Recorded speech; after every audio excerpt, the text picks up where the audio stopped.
ప్రతి ఒక్కరు జాబ్ తో పాటు చిన్నదో పెద్దదో బిజినెస్ స్టార్ట్ చేయాలి. మీరు షాకింగ్ విషయాలు చెప్తాను మనీ విషయంలో. సో ఇది వింటే మీరు షాక్ అయిపోతారు. నా గ్రూప్ లో ఈ మెసేజ్ సర్క్యులేట్ అవుతుంది, మీకు కూడా తెలవాలని చెప్తున్నాను. 1940లో 10 రూపాయలు నెలకు సంపాదించే వాళ్ళని మిడిల్ క్లాస్ ఫ్యామిలీ అనేవారు.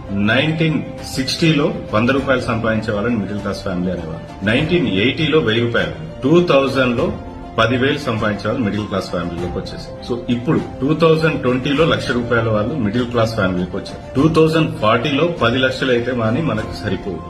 ఇంకో షాకింగ్ విషయం ఏంటంటే 2060లో 1 కోటి రూపాయలు ఉంటే మనకి నెలకి ఖర్చులకు వస్తాయి.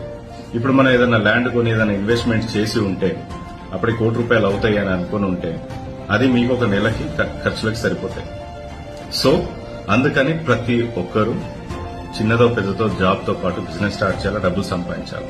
మనం ఇప్పుడు ల్యాండ్ ఏదైనా కొనేసి అప్పటికి 1 కోటి రూపాయలు అవుతాయి అని అనుకుంటే మన పిల్లలకి 1 కోటి రూపాయలు అవుతాయి ఆ రోజుకి అని అనుకుంటే అది మన భ్రమ. అది ఒక నెల ఖర్చులకు మాత్రం సరిపోతాయి. ఈ విషయం అందరికీ తెలియాలి. వెంటనే దీన్ని సేవ్ చేసుకోండి, షేర్ చేసేయండి. Thank you so much. Me KP business Guru.